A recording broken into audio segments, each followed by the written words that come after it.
And now we present part 2 of tonight's show.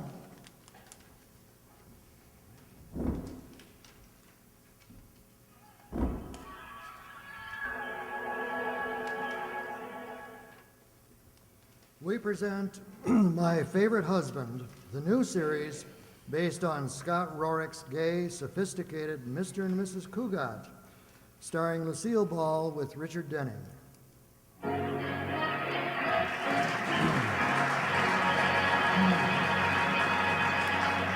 10 years ago, the town's most eligible bachelor, George Cougat, married socially prominent Elizabeth Elliott. The lavish wedding kept the society columns all over the country in copy for weeks. The New Yorker said, "The bride and groom were dressed to the nth degree in smarts. The best man was a polo pony." The Hearst papers said, The bride and groom were dressed handsomely in attractive cob pipes from guest Douglas MacArthur. and the Reader's Digest said, The bride and groom were dressed. well, after the honeymoon, George sold his polo pony, bought a stylish suburban home, and took the first job that came along, 5th vice president of a bank. And now the Cougats are just George and Liz, two people who live together and like it. George says, When I married Liz, she didn't know a thing about keeping house. She couldn't cook, she couldn't sew, she couldn't clean. But later she overcame this lack of domesticity in a most ingenious manner. Liz says, I got a maid.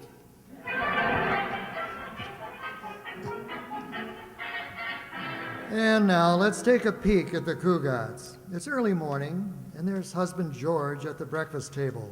But where's Liz, his wife?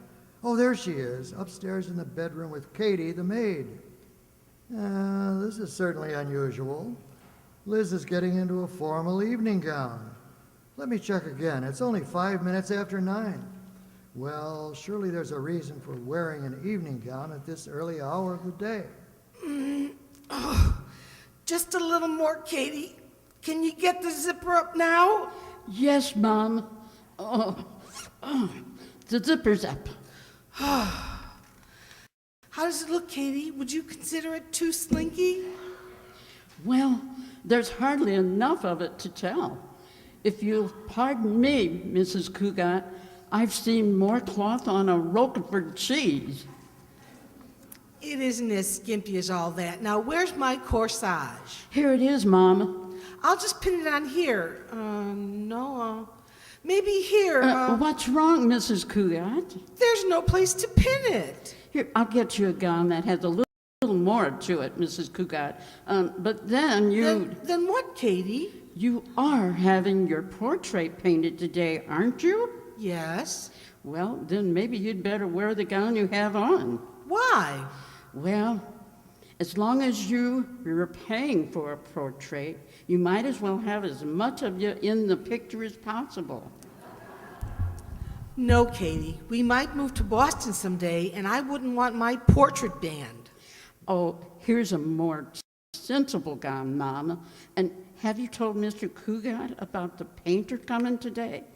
Not yet, Katie. I'll tell him at breakfast. Now, hurry and get me out of this tight thing. I feel like a 10-inch weenie in a 5-inch roll.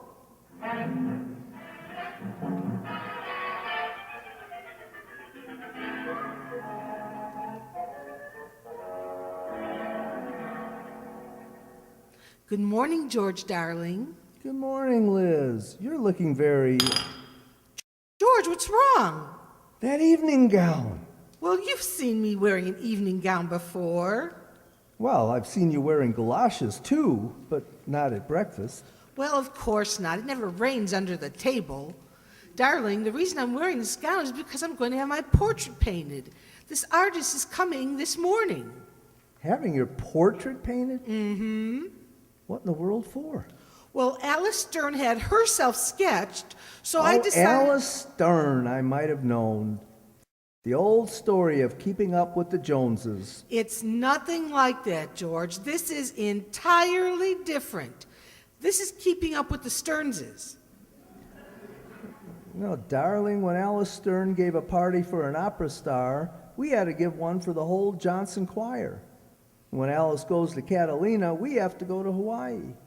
Believe me, the day Alice Stern has quintuplets, I want to be in Mexico. You do? Well, what about me? And just where is this masterpiece going to be painted? Right here, and by a very good artist, too. His name is Damon Welch, and he'll be here in a little while. I get a kick out of those artist characters. I can hardly wait to see him. He'll probably be wearing a pink beret and have a rose clenched between his teeth. Long, artistic fingers hanging down and sticking in the tops of his shoes. Oh, no, I heard Damon Welch is different from other artists, George.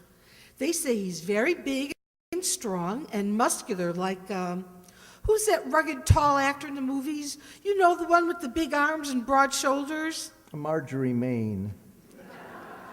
No, a Victor Mature. Oh, well, don't be silly, Liz. Artists are all the same. They wear berets, live in attics, smell of spiders. Hello, George. Liz? Oh, it's Corey. Come on up, Corey. All right, dear. Bachelor deluxe, damsel's delight. The kind of a man who'd like to marry your sister. If you hated your sister.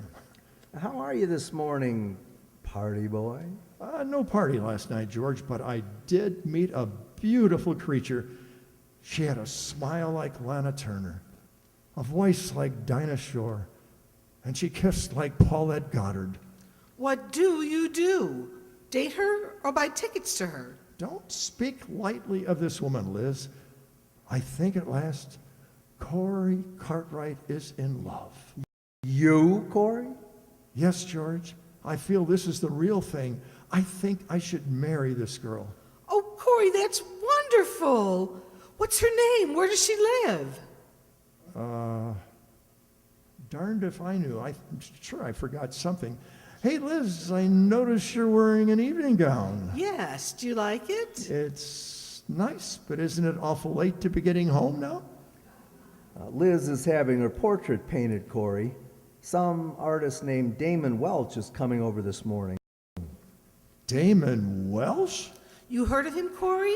Heard of him? That's all Alice Stern talks about since he sketched her. I hear he has big blue eyes, curly hair, muscles galore, a tan complexion, and stands about 12 feet tall. No, really now, Corey, 12 feet tall. Maybe it's a slight exaggeration, but I understand that before he painted portraits, he used to paint rooftops without a ladder. Well, anybody could do that if they had a long brush. Or a short house. Well, what do I care what he's like? Excuse me, I have to make a phone call. Who are you calling this early, darling? The time operator. My watch has been acting up again. Well, maybe Corey has the right time. No, I left my watch at home on my other wrist. At the Town, the time will be 9:42 and 1/4. 9:42. Have to be getting down to the bank. Right with you, George. I have a luncheon date with a girl who was a gorgeous blonde yesterday, and I'm anxious to find out what she is today. Kiss me goodbye, George. Your kisses give me strength for the day. When Corey Cartwright kisses them, they stay charged up for a month. Goodbye, darling. Goodbye, Liz. Bye.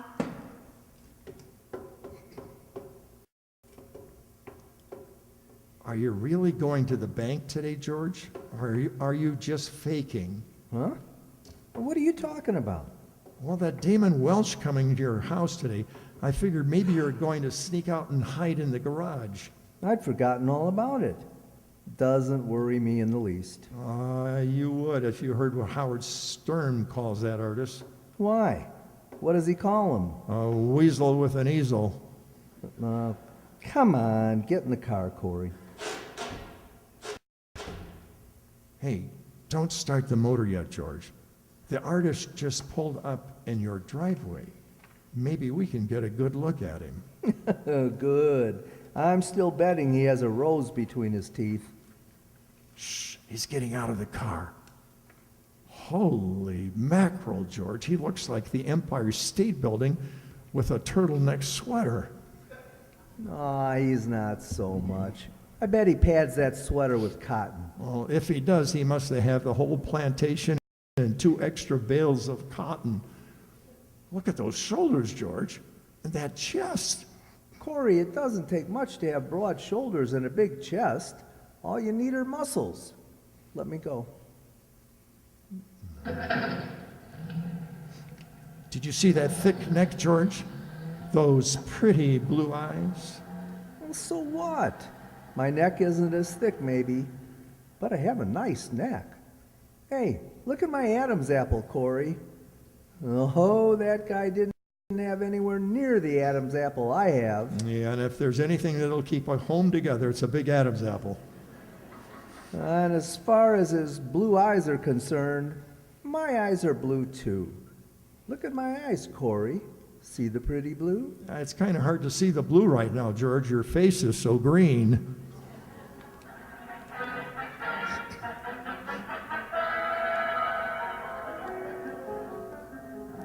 All right, woman. Face to the left. I cannot paint your portrait unless you cooperate. Mr. Welch, I've told you a dozen times my name is Elizabeth Cugat, not woman. Very well, Ms. Cugat. Now be quiet, woman. Well, one consolation, at least you know what I am. Your dress gives you away. I don't like your nose. I shall not paint it that way. And I like my nose. It's a good nose. Don't change it. I've had it so long now, it seems like almost a part of me. Be still, woman. You're very rough, Mr. Welch. Woman, you're looking at a man who's painted the forest of Oregon. At the same time worked as a lumberjack, sawing, climbing, cutting, and chopping. One day the man next to me was crushed by a falling redwood. I've seen many rough things. This is a man's world. That's why I'm rough. Did it kill him? I mean, the man the tree fell on? To coin a quaint old phrase, he was a real gone lumberjack. You know, Mr. Welch, you and my husband have a lot in common. He lives a rugged life, too. What does your husband do? He's a banker. Oh, well, that is rugged. It's plenty rugged. He goes to work every morning at 10 and doesn't get home till after 3. So what's rugged about that? He has an uncomfortable office.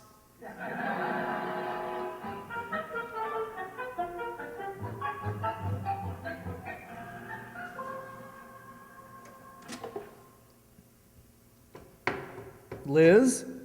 Liz, are you here? Oh, you're home early, darling. Hi, honey. How's the portrait coming? All finished, huh? No, Damon will be back tomorrow. Damon?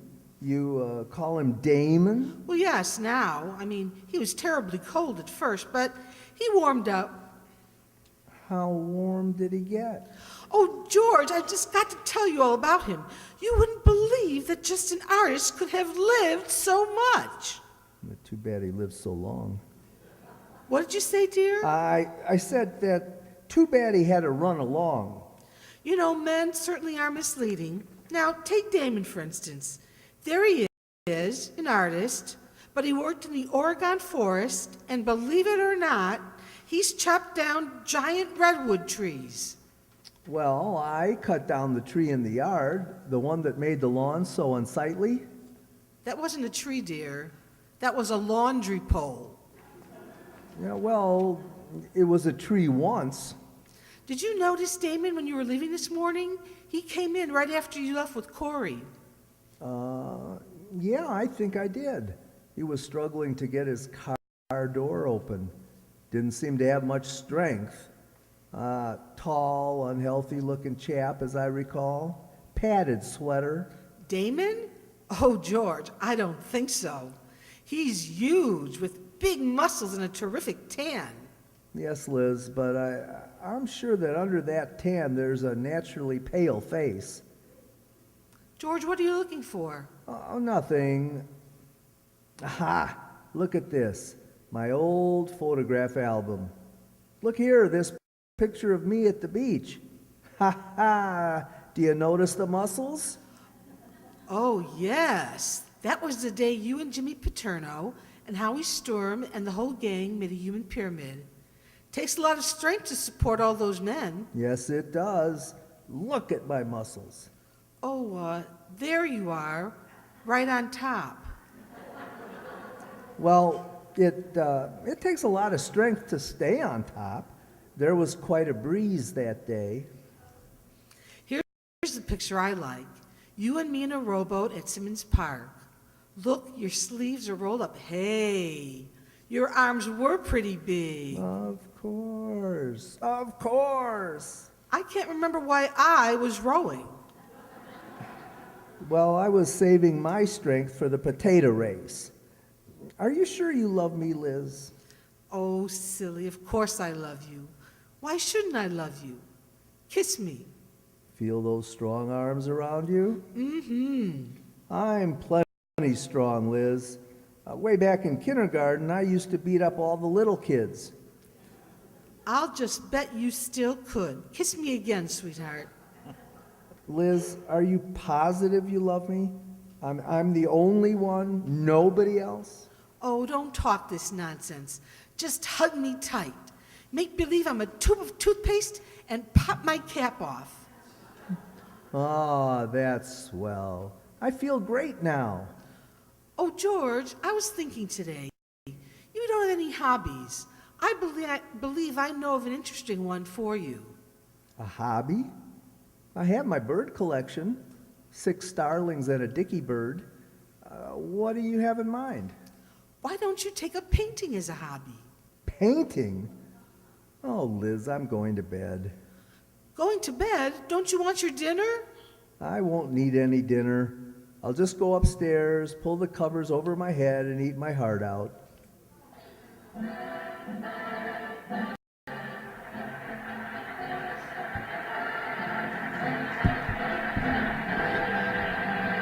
You are listening to My Favorite Husband, starring Lucille Ball with Richard Denning.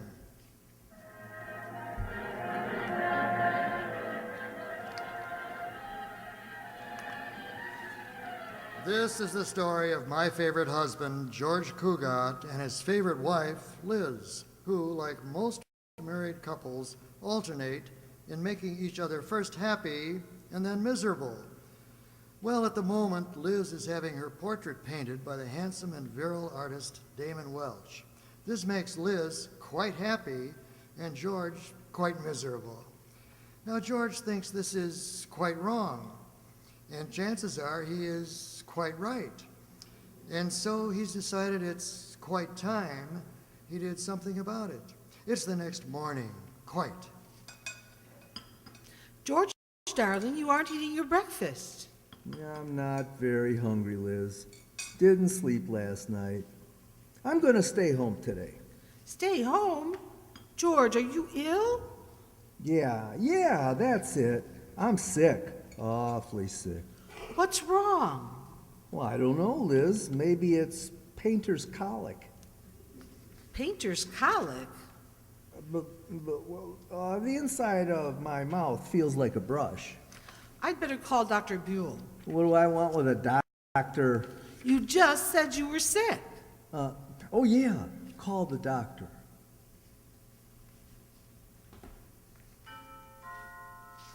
Oh, it's Damon. Katie! I saw him coming, Mrs. Cugat. Oh, good morning, Mr. Welch. Morning, woman. Step aside and let genius enter. I wish he'd slam the door on his genius. Good morning, woman. Good morning, Damon. This is my husband, George. You may just call me man. George isn't feeling well, Damon. I'm going to call the doctor. What's wrong with him? He looks well enough. Trouble with you, Cougat, is that soft, decadent living has finally caught up with you. You should get out of doors, do some exercises, run the mile, do some chin-ups, push-ups, chop some wood, mow the lawn, lift some weights. Tote that barge and lift that bale. Liz, call the doctor now. I'm worn out.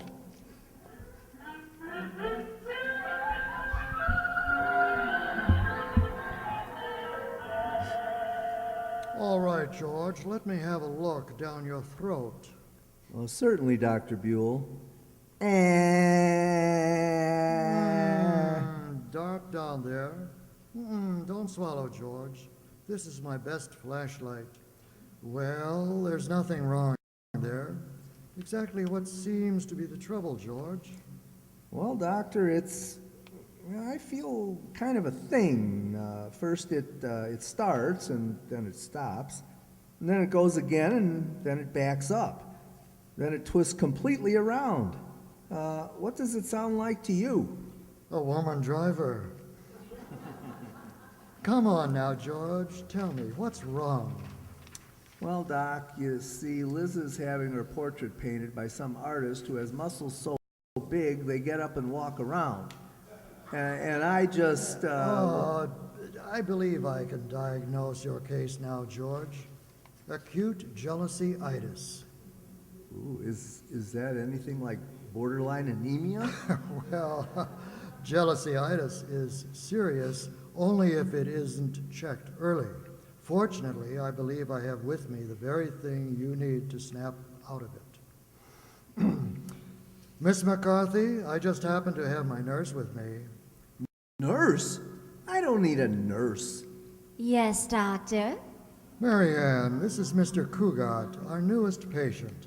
I tell you, I don't need... Oh, how do you do? Forgive me for not standing up in bed, but I only have on my pajama tops.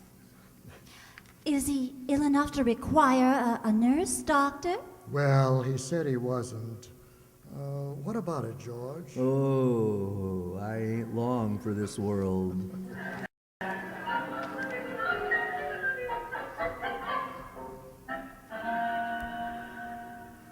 Sit still, woman.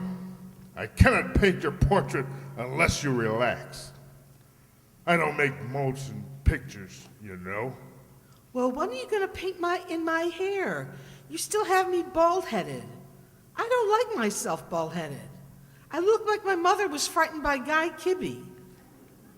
I'm painting your hair when I see fit, woman, and not a second sooner.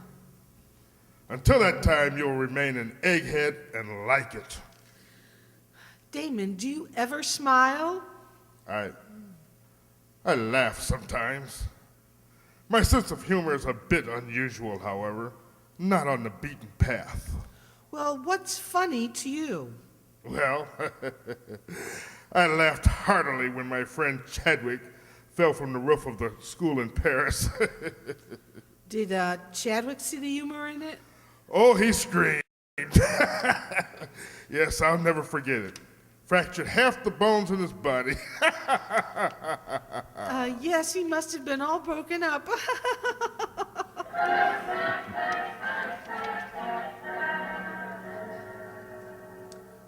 Miss McCarthy, did you hear that? My wife and the painter were laughing down there in the study. What could they have been laughing at? Well, do you have a steamboat in the house, Mr. Cougat? Steamboat? Of course not. Well, then they couldn't be laughing at Fulton. Oh, I'm serious, Miss McCarthy. I don't like them to be laughing. I'm going downstairs.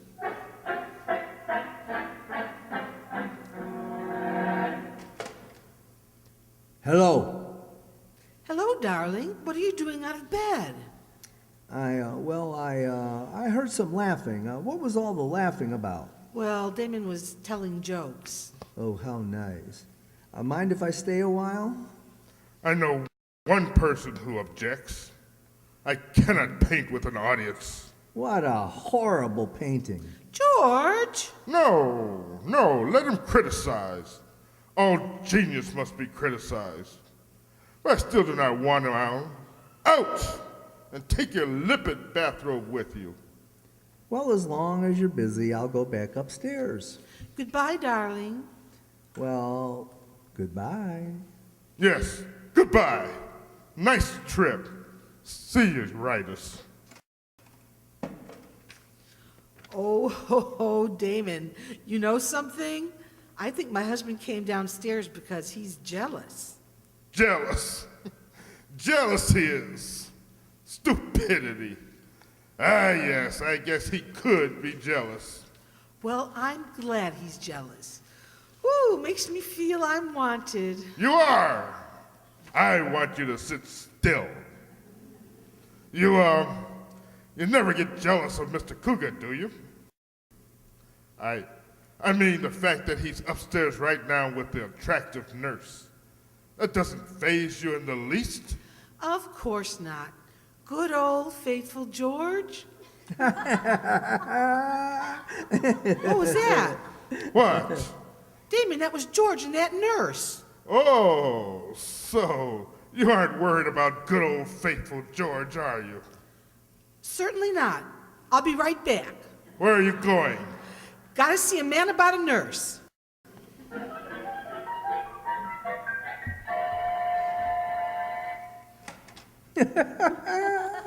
Hello? May I come in? Yes, Mrs. Cougat, but you mustn't stay long. I have a naughty boy on my hands, and I don't want him to get excited. That's why I came up. How are you, George? Oh, it's awful. I just had a relapse. I accidentally plugged my electric heating pad into the radio, and H.V. Caltonborn got in bed with me. He's delirious. Yes, well, you'd better go, Mrs. Cougat. Yes, goodbye, George. Miss McCarthy, wouldn't you like to come downstairs and boil a few thermometers or something? Oh, I'll be right here with Mr. Cougat. Well, bye, George. She's gone now, Mr. Cougat. Why are you playing sick? Because I want sympathy. Lots of sympathy. You know something, Miss McCarthy? I think Liz came up only because she was jealous. She must have heard us laughing. Do you know what that means? In my capacity as a registered nurse, I'd say she has clean ears. It means she loves me and worries about me. She's jealous. Ha ha! Well, then you need have no further worry over the painter. None whatever. He'll be laughing again soon, but I won't worry about it. I wonder why they aren't laughing. McCarthy, they're not laughing. Well, doesn't that please you, Mr. Cougat? No, they should be laughing. Well, where do you think you're going? I'm going down there and find out why they're so darn quiet.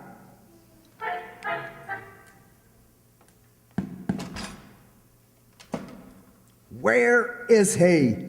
I'll break him in half. He's gone, George. Gone? He's not here anymore? I had to get rid of him, darling, Why did you have to get rid of him? because I knew that if he left, you'd stop playing sick, and then Miss McCarthy could get the heck out of here. Oh, were you a little jealous of Miss McCarthy? Of course not, but I know you were jealous of Damon.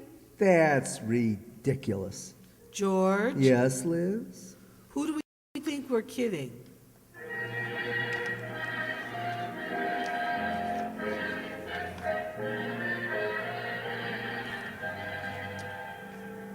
So, he left, huh, George? Yes, Corey, he left. And George was really very nice to him. How lucky you were, George. Suppose instead of going quietly, the man with the big muscles had gotten tough with you. No, Corey, you're just trying to stir me up. No, seriously, what would you have done if the painter had wanted to fight? Oh, I'm sorry, George. I shouldn't embarrass you this way in front of Liz. If Damon had wanted to fight George, George would have fought, wouldn't you, darling? Wouldn't you, George? Why, certainly. If I had his phone number, I'd call him up right now and tell him a thing or two. Oh, I have his phone number, dear, right here. Oh, thanks. When Damon answers the phone, I'll catch you, George. Hello, Damon. This is George Cugat. I changed my mind about being nice to you. If you want to fight, just come over here whenever you feel like getting knocked for a loop. You got anything to say to that? At the town, the time will be 9:27 and 1/4. Well, George Cugat, kiss me. Kiss me this very instant. Well, why right now? Because you got your dander up, and you're just dandy with your dander up.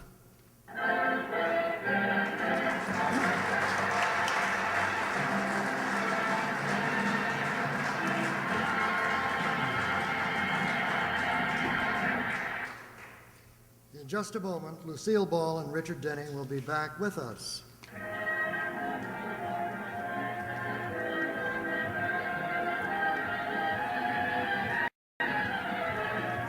Here's a friendly suggestion that may mean a lot to your own happiness. Why don't you call your family together one evening soon and say, is there anything else any of us can do in cooperation with others for the good of our community? You may find that someone will come forward with the news of a community project that you haven't heard of. Maybe it has to do with Scouts or 4-H clubs or the Red Cross. Well, there will be an opportunity for service, something you'll like to grab hold of, for you'll know that what you're doing is more than helping make your life and your families and your neighbors better. By positive action toward improving the place where you live, you help preserve something we prize highly. That's freedom. You'll show that you agree with the statement that freedom is everybody's job. George, are you asleep? No, darling, I'm not asleep.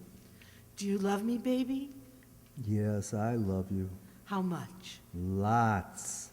Well, in terms of pounds, how much do you love me? 3 pounds?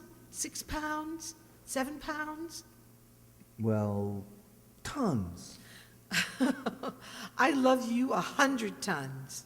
Well, you have a bigger truck. George, no matter what happens, will you still love me, even when I'm old? I'll still love you when you're old. Will you take me out? Yes, dear. I'll wheel you around the block every day. George, something strange happened to Katie tonight. Really? What was that? Well, tonight around 9:27, Katie picked up the phone extension in the kitchen and heard a man shouting at the time operator. Good night, George.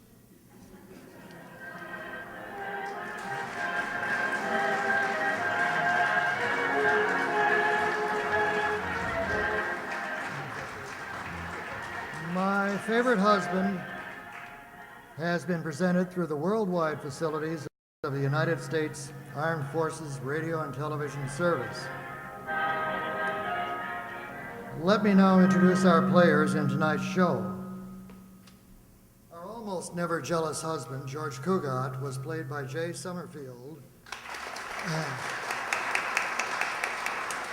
And his unpredictable spouse, Liz, was played by Sue Gadzinski.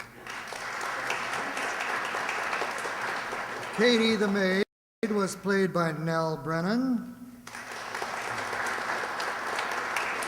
And the Cugat's ne'er-do-well friend, Corey Cartwright, was played by Roger Morris.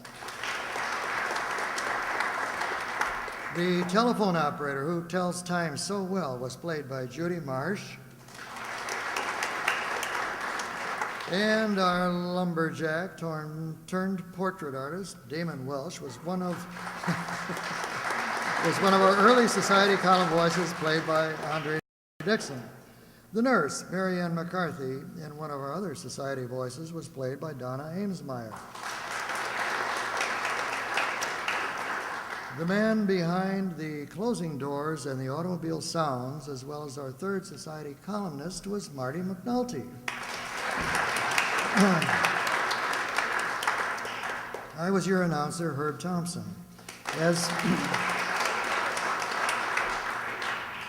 As the director of next month's show, I'd like to just touch on it briefly. I think spring is here. I'm not sure, because I know it doesn't feel like it. But the next show is not 4 weeks from tonight, but 5 weeks from tonight, the fourth Friday in April, which I believe is April 26th. Now, if you retain a copy of the yearly schedule as I do, you'll see the shows all listed here, and you'll note that next month, April 26th, and I might say that on good recommendation or good confidence, we believe that it's actually going to be spring. It'll be a nice night, a nice weather. Not only that, we're in daylight savings time. We can actually get here while it's still light, so it makes it that much easier. And next month, we're going to have a return visit with one of our old friends, Jack Benny. And the title of the show is High Noon. Now, I don't know about the show, but it makes me think that Jack Benny and Randolph Scott may be having a duel. The other show next month will be a show from the Lights Out series called The Poltergeist. I don't know, that sounds like Thanksgiving or rather Halloween to me. But anyway, it's next month, Jack Benny and Lights Out. So we hope you'll come back. It'll be a nice night. Bring your relatives, your friends, your neighbors, anyone you can think of, and we'll look forward to seeing you then, and thank you for being here tonight.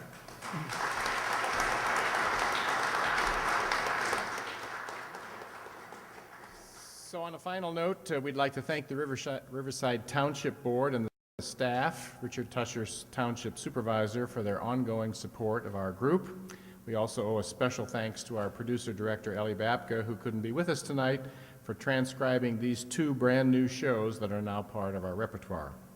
Many thanks to our expert technical staff, John V. Gelsomino and Lorenzo Cordova.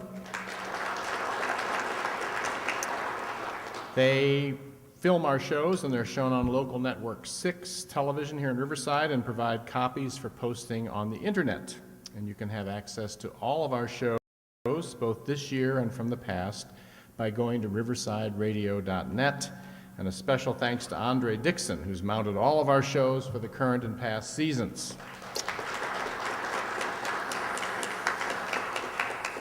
We look forward to seeing you next month, Friday, April 26th, same time, 7:30 p.m. at this same station. Thanks for being here tonight.